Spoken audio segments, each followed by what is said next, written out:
La transmission des titres.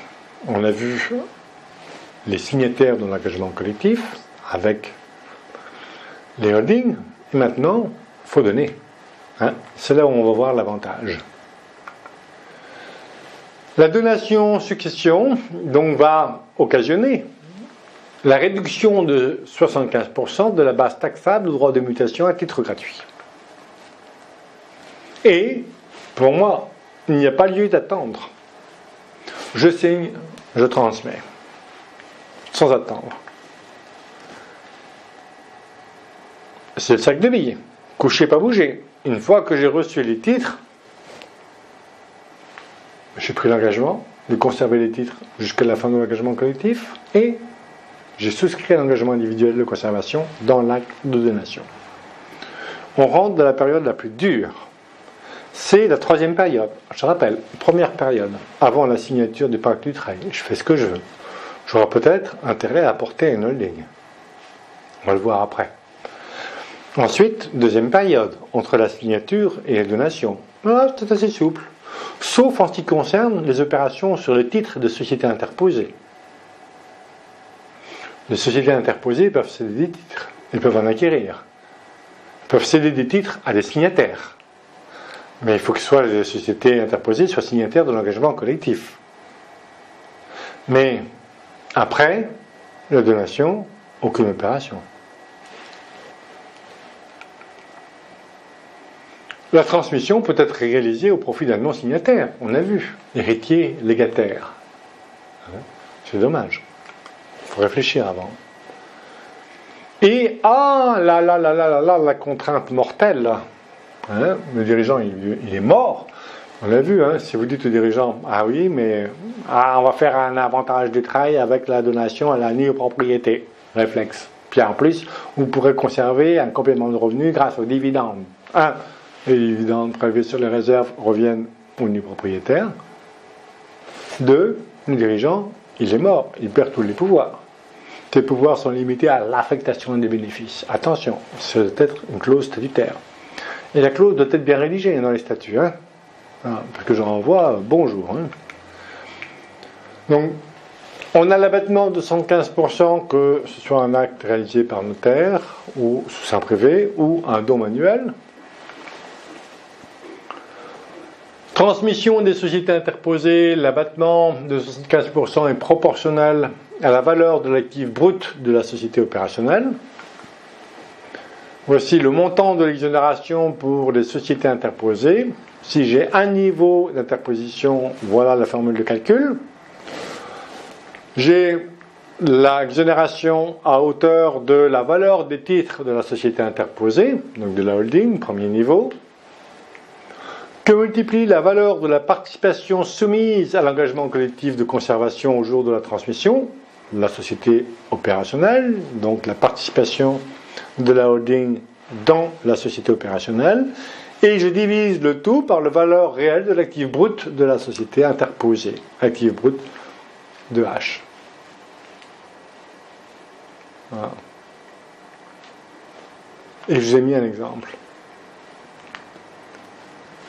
L'associé détient 4 millions d'euros dans l'actif brut de H, dans H, dont l'actif brut est de 8 millions d'euros, et la participation de H dans F est de 2 millions d'euros. C'est pour ça, alors ici on est bien à la société interposée, holding passive. Voilà.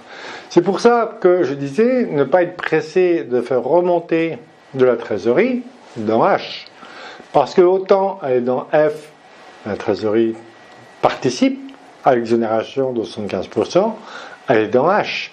Non. Parce que le pacte du travail est signé par H sur F. Donc, je calcule par remontée la valeur vénale de la participation de X dans H, 4 millions d'euros. Valeur vénale de la participation de H dans F, 2 millions d'euros. Valeur d'actif brut de H, 8 millions. Voilà, vous verrez le calcul quand vous aurez la situation. Et puis vous appliquez tout simplement la chose.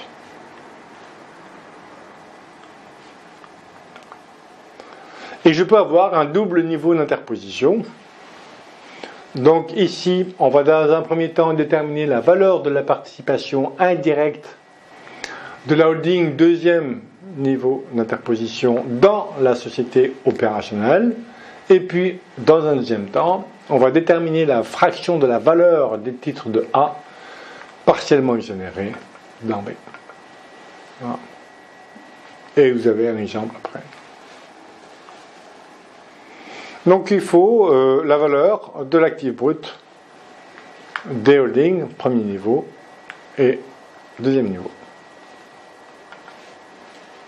L'actif brut. Pas la valeur comptable. Valeur réelle. Et vous avez un exemple d'application.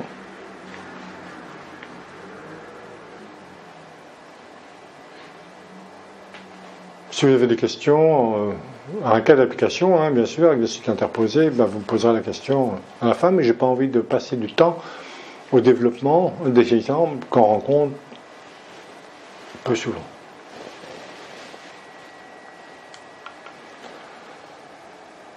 La décote de holding est inapplicable dans le cadre d'un dispositif du travail.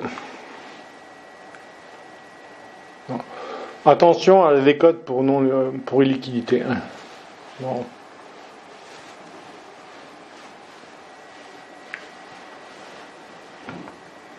Donation de la nue propriété ou de l'usufruit. Donation de la nue propriété, attention, piège.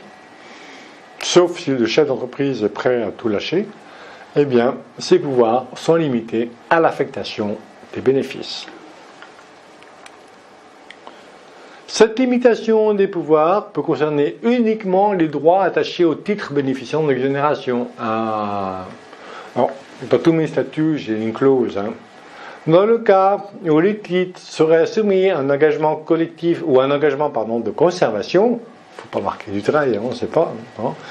Eh bien, la limitation des pouvoirs de l'usufruitier à l'affectation des bénéfices ne concerne que les titres soumis à engagement. Parce que si vous mettez une autre clause en disant que les pouvoirs de l'usufruitier sont limités à l'affectation des bénéfices, c'est mort. Société interposée. La limitation des pouvoirs de l'usufruitier concerne les statuts de la société dont les titres sont transmis, donc la société interposée, et non les titres de l'opérationnel, soumis à engagement. Donc, les pouvoirs sont limités dans la société interposée, mais pas dans l'opérationnel. Alors, vous voyez, encore là aussi, vive la SAS. Toujours vive la SAS. Même, on me dit, le régime social. Bon, même s'il est maintenu, le régime social, quand on voit les économies et les effets juridiques et les conséquences fiscales qui résultent d'une SAS, il n'y a pas photo. Tout le monde, avec moi, passe en SAS après les explications que je donne, les explications de texte. Mais, vous voyez, il est toujours bon dans l'opérationnel, qui est une SAS. Toujours, je détiens des actions de préférence dans la SAS. On ne sait jamais. Pour moi, la SAS, c'est la société opérationnelle, c'est la richesse. Pour moi, une holding, c'est du papier. C'est qu'une holding, bon sang. Même si elle est animatrice, bon, je préfère toujours avoir des préférences ici dans l'opérationnel. Des clauses d'inaliénabilité, des clauses d'exclusion, patati patata. Et les patati patata, il y a un sacré paquet. Là, je vous invite à suivre la formation SAS. Enfin bref, celle de 2 jours, il faut jamais mettre en ligne. Bon. Et ici, j'ai une holding. Alors, il faut regarder. Ça peut être une SAS aussi, ça dépend. Ça peut être une société civile. SAS, si ça a vocation développer un outil professionnel. SAS aussi, si on veut restreindre le pouvoir de nuisance du conjoint commun en bien par rapport au statut d'une société civile où le conjoint commun en bien peut revendiquer la qualité d'associé à tout moment. Bon. Ou une société civile à l'IS si c'est une vocation patrimoniale, par exemple. Ou une société civile à l'IR si l'objectif est profiter de la vie. Bon. Il faut regarder. Et donc, j'ai des parts de préférence ici. Quand bien même j'ai donné la nue propriété des parts de la société civile, grâce à mes parts ou à mes actions de préférence ici, Certes, les pouvoirs de l'usufruitier sont limités à l'affectation des bénéfices, mais ça ne concerne que les titres soumis à engagement. Je conserve les pouvoirs grâce aux préférences. Et dans la mère, et dans la fille.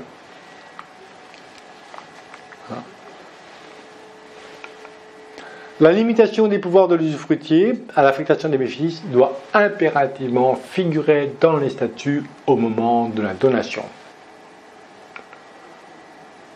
Au moment de la donation. Ah, tiens, vous voyez, il y a encore des jurisprudences quand même. Là, il y en a 2 de 2007 quand même. Hein. Et la limitation des pouvoirs de l'usufruitier est irréversible. Réponse ministérielle. Hein, bon, il était prévu que on donne la nue propriété, on limite les pouvoirs de l'usufruitier, puis après on fait sauter la clause de la limitation des pouvoirs de l'usufruitier à l'affectation des bénéfices. Non, c'est irréversible. C'est pour ça qu'il faut, presque à tous les coups, pas toujours, mais presque à tous les coups, éviter de démembrer dès le départ l'impact du train. Si je commence, je reviendrai parce que c'est important, je trouve, en termes de pouvoir. Et, vous savez, le dirigeant, il est soucieux des pouvoirs. Hein. C'est sa raison d'exister, cette entreprise. Il a tissé des liens affectifs, parfois, avec son entreprise, qui sont plus forts que ceux qu'il a pu tisser avec ses enfants. Bon. On rencontre de tout. Dans tous les cas, il faut regarder. Si je commence à donner la nue propriété, alors, les pouvoirs de l'usufruitier sont statutairement limités à l'affectation des bénéfices. On va se dire, on va faire comme Royal l'a dit, on va mettre des actions de préférence. Bon, certes. Mais ensuite, vous dites, tiens, ce serait bien d'apporter à une holding. Vous allez apporter à une holding. Bon, eh bien, faites attention, parce que une holding à l'IS, évidemment. Bon. Donc, j'ai donné la nue propriété, j'ai l'usufruit. On apporte à une holding, usufruit et nue propriété. Eh bien, quand on fait cette opération-là, même si vous reportez le démembrement ou pas sur les parts de la holding, l'administration fiscale nous dit que, quand bien même il y a des préférents, elle ne dit pas comme ça, mais dès lors que l'usufruitier et le nue propriétaire apportent à une holding, eh bien, les pouvoirs de l'ancien usufruitier, quoi qu'il arrive, c'est l'affectation des bénéfices. On ne peut pas créer des préférences dans la holding. Grave. Voilà. Et là, c'est définitif. On a fait mourir le dirigeant d'entreprise. Il n'a plus de pouvoir. Bon. Démembrement et pouvoir de l'usufruitier. Et alors, il y a des situations où le démembrement n'entraîne pas une perte des pouvoirs.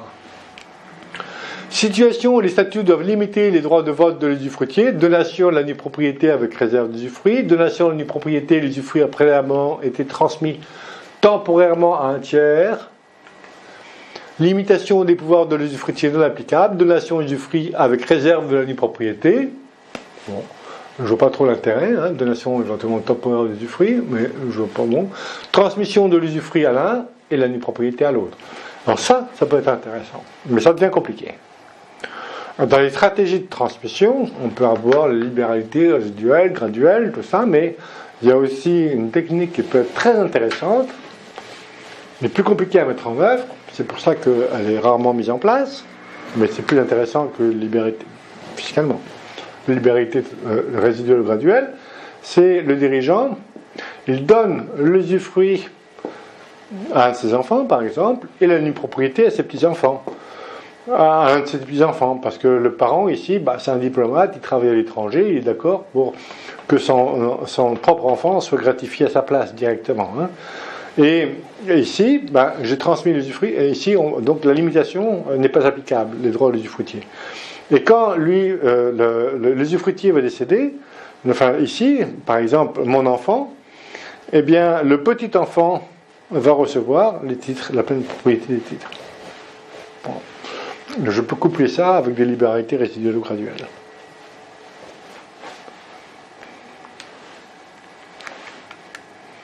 Donation de l'usufruit de titre. Donc on peut faire des donations d'usufruit, il faut regarder. Bon. Oui, ici par exemple. Hein, je fais une donation d'usufruit. Donc, abattement applicable. Donation mixte, donation à la fois de l'usufruit et la nue propriété. Ici. Bon. Eh bien, la réduction pour la donation en pleine propriété avant 70 ans est applicable. Bien quand bien même, je donne l'usufruit à l'un et la nue propriété à l'autre, hein, on va considérer que c'est une donation de la pleine propriété. Pour l'abattement pour la réduction de 50% des droits de mutation pour les donations en pleine propriété faites avant 70 ans. Une fois que je reçois les titres, 3 conditions après la transmission. Vous vous souvenez, je prends dans l'acte de donation l'engagement de poursuivre l'engagement collectif jusqu'à son terme et je prends l'engagement individuel de conservation. Et si ce n'est pas le cas, s'il n'y a pas d'autres associés signataires qui sont susceptibles d'exercer la fonction de direction, il va falloir que ce soit moi qui le fasse. Poursuivre l'engagement collectif jusqu'à son terme. Donc, on a vu ici qu'une fois qu'on donne, coucher, pas bouger. Et là, on a vu que c'est la période la plus dure. Aucune opération sur titre, sauf certaines opérations en capital, on l'a vu tout à l'heure, certaines fusions, absorptions. Donc, cession, donation de titre, non, impossible. Voilà. Là, vraiment, le sac de billes, il est fermé. Aucune donation, aucune opération sur titre. Voilà.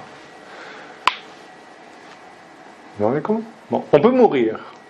C'est nouveau, non, c'était reprécisé que, en cas de décès, puisque vous avez vu, ici on ne peut pas donner, mais en cas de décès, en cas de transmission à titre gratuit par décès, il n'y a pas de remise en cause des pactes du travail. Merci. Bon. Pas de remise en cause pour les autres, si le seuil de 34%, 20% est respecté. Transmission par décès, oui, c'est ce que je viens de dire, pas de remise en cause. Prendre un engagement individuel dans l'acte de donation ou la déclaration de succession. Je m'engage à conserver les titres durant 4 ans. Si le don annuel ont des obligations déclaratives spécifiques. Attention, la jurisprudence, là aussi, si j'ai oublié de prendre le pacte, pas de régulation possible. En disant, oui, mais je remplissais les conditions. Non. Durant l'engagement individuel, l'engagement est individuel. Donc si je vends un titre, d'ailleurs, un seul titre, je vais perdre le bénéfice pour l'ensemble de mes titres. Mais les autres vont le conserver. Je peux éventuellement souscrire l'engagement individuel que sur une partie du titre. Je ne vois pas l'intérêt, mais pourquoi pas. Est-ce que je peux signer plusieurs engagements individuels? Comme on l'a vu, on pouvait le faire durant l'engagement collectif, signer plusieurs pactes sur des titres, sur les mêmes titres, sur des titres différents. Je n'ai pas de réponse pour l'engagement individuel de conservation. Et l'engagement individuel de conservation commence à partir de son expiration. On avait vu aussi, attention comment est rédigé l'engagement collectif de conservation. Voilà. S'il n'est pas limité dans le temps, pensez à le dénoncer pour faire courir l'engagement individuel de conservation. Donation avec réserve d'usufruit. Seul le nu propriétaire est tenu de souscrire l'engagement individuel.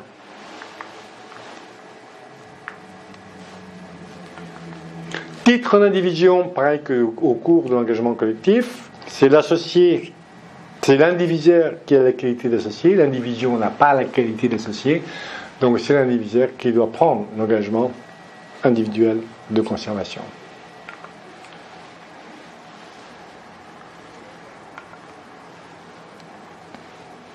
Le partage ultérieur des parts ou actions avec ou sans soulte n'emporte pas d'échéance de l'exonération, mais entraîne un report de l'engagement individuel sur les bénéficiaires effectifs des titres.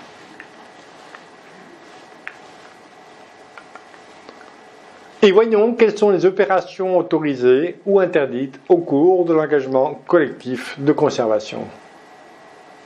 Opération sur le capital, alors toujours distinguer bien sûr les deux périodes de l'engagement collectif, je le rappelle, entre la signature et la transmission à titre gratuit et entre la transmission à titre gratuit et la fin de l'engagement collectif de conservation.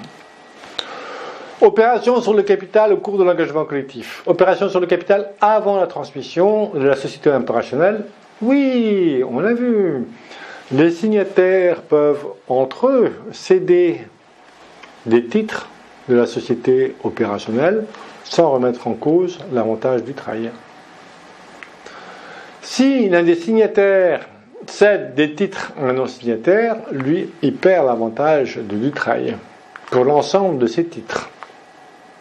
Ces titres ne sont pas pris en compte pour le calcul du seuil de 34%. Les sociétés interposées, ah non, non, non, non, non. Autant, oui, la société interposée peut céder des titres ou acquérir d'autres titres de la société opérationnelle, toujours entre la phase signature et donation, puisqu'on a vu qu'après la donation, tout est interdit, coucher, pas bouger. Mais l'associé de la société interposée, que ce soit la société interposée premier niveau ou la société interposée deuxième niveau, non, aucune opération sur les titres de société interposée. Il faut bien réfléchir avant de la mettre à la mise en place. T'as du trail, hein. Voilà. Alors, et attention, il a fallu créer la holding avant la signature. Il faut que la holding soit signataire de l'engagement collectif de conservation. Hein. Très important. Les cessions de titres. Cession avant la transmission. On l'a vu. Alors les opérations, pardon, je vous ai parlé des cessions de titres. Pour les opérations en capital, c'est assez simple. C'est l'inverse. Entre la signature et les donations, non, sauf exception, pas d'opération en capital. Il faut re-signer un nouveau pacte et repartir sur une durée de 2 ans. Entre la donation et la fin de l'engagement collectif.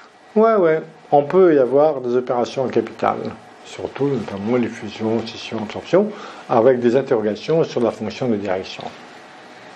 Mais pour ce qui est des cessions de titres, autant avant la donation, c'est assez souple, sauf sur les sociétés interposées, mais après la donation, tout est interdit. C'est la période la plus dure. Et surtout pas d'apporter à une holding. Donc, dans l'engagement collectif de conservation, voici les opérations qui mettent fin au régime. Tout au long de l'engagement collectif, le non-respect du seuil de 34%. Pour le cédant, la cession d'un seul titre soumis à engagement. Le non-respect de la fonction de direction. Les cessions de titres de société interposées. Avant la transmission à titre gratuit.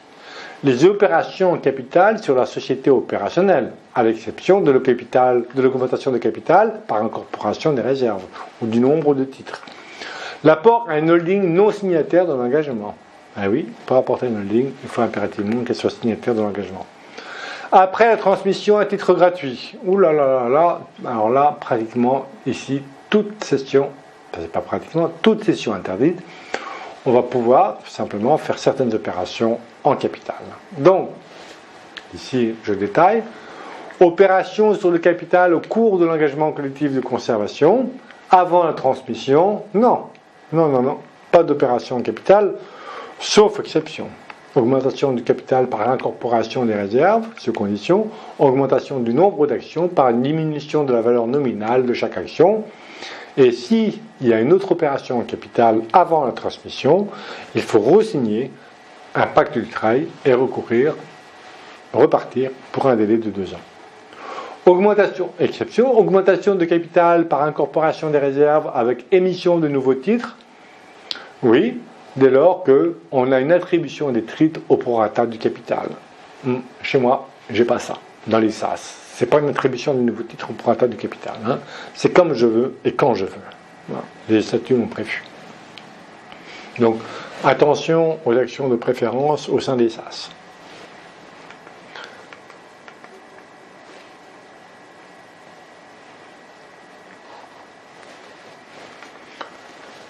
Et comment matérialiser l'engagement? Les nouveaux titres résultant de l'augmentation du capital peuvent être soumis à l'engagement collectif. Comment matérialiser l'engagement? On ne sait pas de réponse, mais vaut mieux signer un pacte sur les nouveaux titres et puis déposer l'acte le faire enregistrer auprès de l'administration fiscale. Attention, l'émission de nouveaux titres par augmentation de capital par incorporation des réserves ne s'applique pas pour l'engagement collectif réputé acquis. Autant oui pour l'engagement collectif, mais pas pour l'engagement collectif réputé acquis. Encore une réponse ministérielle. Vous voyez, faut suivre. Si je disais précédemment, en général, préférez une augmentation de capital par la valeur nominale. Et pour suivre, toujours numéroter les titres pour les suivre également. Augmentation du nombre d'actions par diminution du nominal de l'action, l'engagement collectif doit se poursuivre sur les titres reçus en contrepartie de cette augmentation du nombre de titres. Les sociétés interposées, pas d'opération en capital. Pour les sociétés interposées entre la signature de l'engagement collectif et la transmission, nécessité de signer un nouveau pacte. Sinon, entre la transmission et la fin de l'engagement collectif, certaines opérations en capital sont autorisées. Fusion, augmentation du capital, annulation des titres pour cause de perte ou de liquidation judiciaire, pas de remise en cause, donc. On l'a vu, entre la donation et la fin de l'engagement collectif, coucher, pas bouger, sauf exception, et voilà les exceptions. Opération sur le capital. Même si la société opérationnelle disparaît à l'issue de l'opération de fusion, l'exonération de 75% n'est pas remise en cause, si. C'est là où j'ai une interrogation sur la fonction de direction. Même si la société opérationnelle disparaît, la fonction de direction, on a vu, devait être exercée par un destinataire du pacte du travail qui était passé sur l'engagement, sur la société opérationnelle qui disparaît. Bon. Donc, les associés de la société interposée ne sont pas forcément les signataires de l'engagement collectif. À mon sens, il y a un risque de remise en cause. Attention à la fonction, à la fragilité de la fonction de direction dans les pactes du travail. Fusion, oui, même si la société opérationnelle disparaît. Et voilà mon interrogation, qu'en est-il de la fonction de direction? Augmentation de capital après la transmission. Eh bien, même si le seuil de 34% n'est pas respecté, exception, on n'a pas la remise en cause de l'abattement de 75% si les signataires de l'engagement collectif conservent leur titre jusqu'au terme de l'engagement individuel de conservation. Parce que vous voyez bien qu'il y a une dilution s'il y a une augmentation de capital, et les signataires peuvent casser le seuil de 34%. Annulation des titres pour cause de perte de liquidation, pas de remise en cause également de l'abattement de 75%. Cession des titres. Alors par cession, il faut entendre les ventes, les apports, les échanges. Et voici le panorama des opérations de cession autorisées ou pas. Alors, il faut bien distinguer les deux périodes. Avant la transmission à titre gratuit et après la transmission jusqu'à la fin de l'engagement collectif. En ce qui concerne les titres qui n'auront pas encore été transmis, on l'a vu, c'est assez souple, sauf pour les sociétés interposées. Donc, est-ce qu'on peut faire des cessions de signataires à signataires? Oui, on peut faire, puisque les associés de l'engagement collectif de conservation peuvent effectuer entre eux des cessions. De sociétés interposées, SI signataires à signataires, oui, parce qu'on a vu que les participations doivent rester inchangées, toutefois, exception, la société interposée peut acquérir de nouveaux titres auprès des associés signataires ou peut céder des titres auprès des associés signataires. De signataire à société interposée signataire. Oui, la société interposée peut acquérir d'autres titres auprès des signataires de l'engagement de conservation. De signataire à non-signataire. Attention. Si je cède un titre au profit d'un non-signataire, je perds le bénéfice pour l'ensemble de mes titres qui ne seront pas comptabilisés pour le seuil de 34%, mais les autres conservent le bénéfice si le seuil de 34% est respecté. D'associer de ces sociétés interposées à quiconque. Non. Aucune opération de société interposée n'est autorisée, tant sur les titres de la société interposée premier niveau que sur les titres de la société interposée second niveau.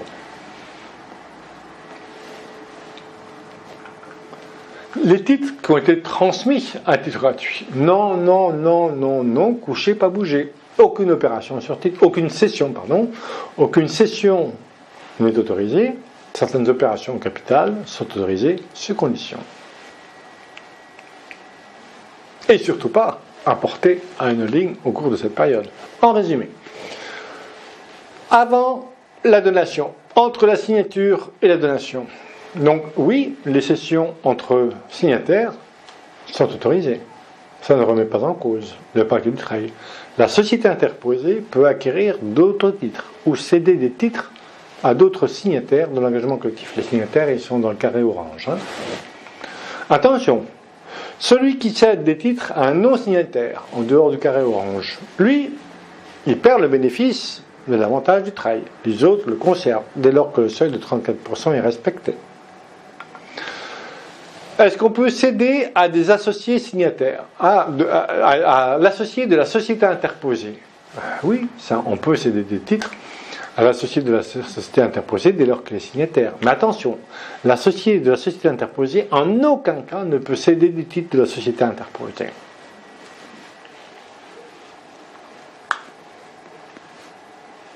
Alors, il faut distinguer.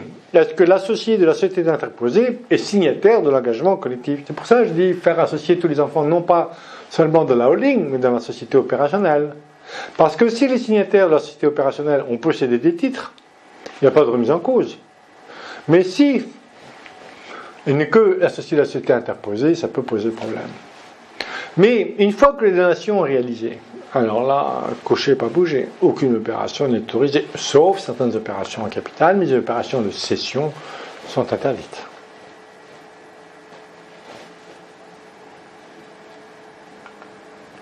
Donc voilà, cession, je reprends, cession avant la transmission de signataire à signataire, oui, on peut céder.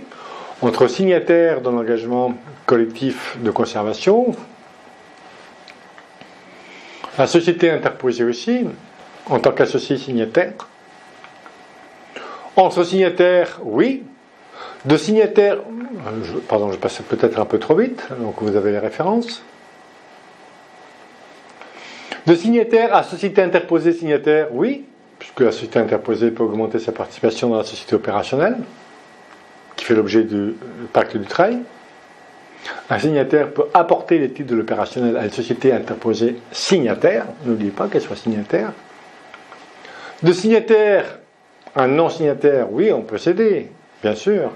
Celui qui cède, pour le cédant, il perd le bénéfice pour l'ensemble de ses titres. Les autres le conservent dès lors que le seuil de 34% est respecté.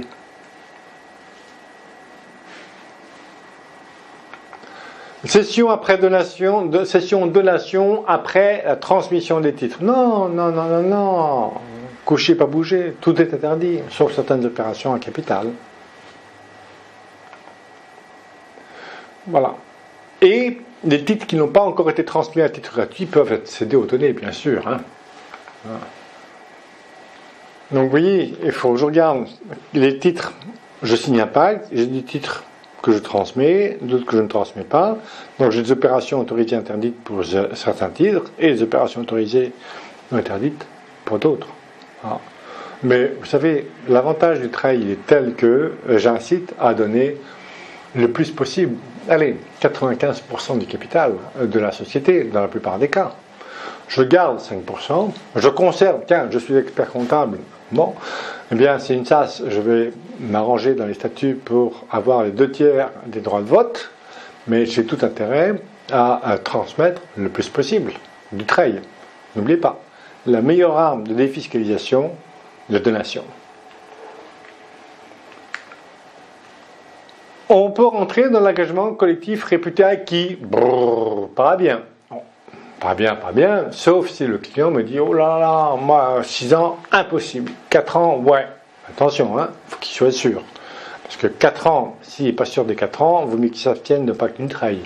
Parce que quand on va lui expliquer qu'il va devoir payer les droits qui auraient été dus sans du trail, vous vous souvenez, 6,4 millions, la valeur de mon entreprise, 3 enfants, mariés en régime de communauté, je donne sans du trail, je vends et je donne 2,5 millions.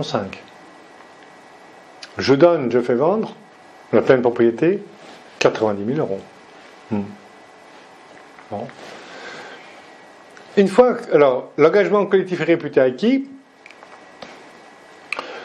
on a vu que il faut que les 3 conditions de l'engagement collectif soient remplies. Le dirigeant de l'entreprise détenait 34% des droits de vote ou financiers, ou 20% des droits de vote et financiers pour la société cotée. Bon. Il exerçait depuis au moins 2 ans une fonction de direction. Voilà. 34%, fonction de direction, 2 ans. L'engagement collectif peut être dit réputé acquis. À ce moment-là, on ne signe pas de pacte. On donne et on rentre directement dans l'engagement individuel de conservation de 4 ans. Voilà. Donc, la fonction de direction, ou l'activité principale dans la société allière. Attention à l'engagement collectif réputé acquis. La première contrainte, on l'a vu, s'il y a une holding passive. La participation de la holding passive n'est pas comptabilisée pour le seuil de 34%, il ne peut pas bénéficier de l'exonération de 75%. Oula, deuxième condition. Oulala. Alors, ça a été précisé récemment par la réponse ministérielle, mais c'était inscrit dans les textes. Voilà. Oh, il y en a qui disent non. Ben si, enfin, quoi. Le donataire, celui qui reçoit les titres, l'un des donataires, doit exercer une fonction de direction dans l'entreprise opérationnelle. On a vu le pacte du travail, c'est pas obligation, il n'y a pas l'obligation d'avoir un enfant repreneur. On n'a pas l'obligation d'avoir un enfant qui exerce une fonction de direction. Non, un simple associé, tout simplement. Et on va lui transmettre des titres. Et on a l'avantage de 75%. Pas si l'engagement collectif est réputé acquis. Pourquoi ?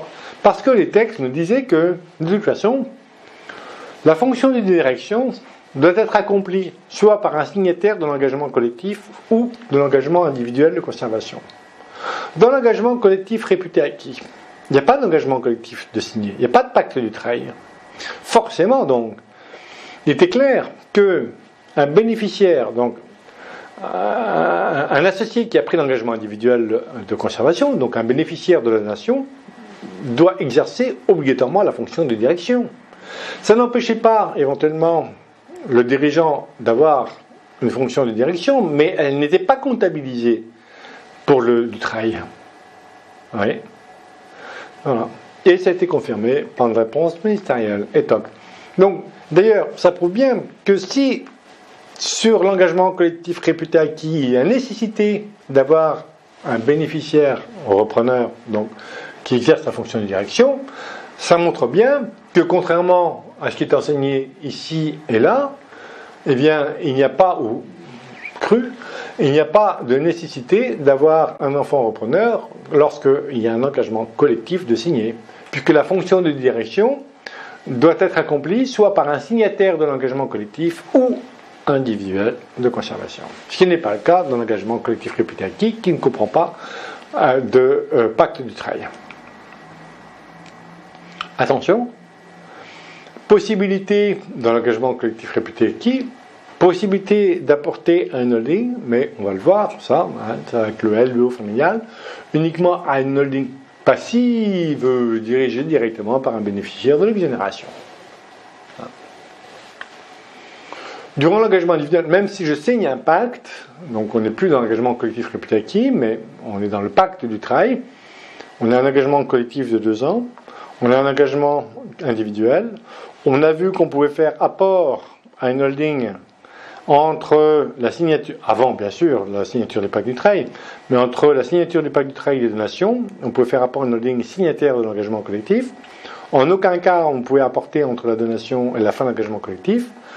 Eh bien, on va pouvoir faire apport à une holding au cours de l'engagement individuel. Vous voyez, c'est une exception au principe coucher pas bouger. Voilà. On va pouvoir faire apport, comme ici, à une holding passive dirigée directement par un bénéficiaire de l'exonération. Ça va être l'utilisation du LBO familial que je ne pratique jamais. Bon. 2 fois. L'engagement collectif réputé acquis. La participation détenue par la société interposée n'est pas prise en compte pour le seuil de 34%. Elle ne peut pas bénéficier de l'exonération de 75%. Et toc. Bon. Ah ben on est mal là. Donc comme la participation de 75% de la société interposée n'est pas prise en compte, on fait le calcul. eh bien l'associé ne détient que 25%. Alors que si j'avais signé un pacte, bien sûr, la participation détenue par la société opérationnelle est prise en compte et peut bénéficier d'exonération. L'engagement collectif réputé acquis, détention des titres depuis au moins 2 ans. Donc, s'il y a une augmentation de capital par incorporation des réserves avec émission de nouveaux titres, oui, on peut avoir le bénéfice de l'engagement réputé acquis s'ils sont détenus depuis au moins 2 ans avant la transmission. Pour l'augmentation du capital, préférez l'augmentation de la valeur nominale. Je sais que la pratique préfère l'augmentation du nombre de titres, mais je préfère l'élévation de la valeur nominale, quitte après, éventuellement, à réduire ou à diviser les parts.